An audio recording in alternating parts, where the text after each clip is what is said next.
భావములోన బాహ్యమునందున గోవింద గోవింద అని కొలువవో మనసా.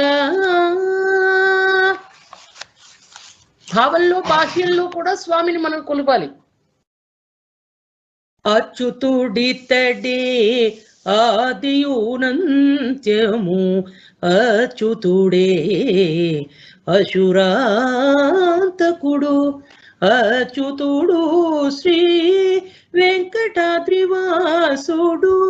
అచ్యుత అచ్యుత శరణనవో మనసా భావము లోన బాహ్యము నందున.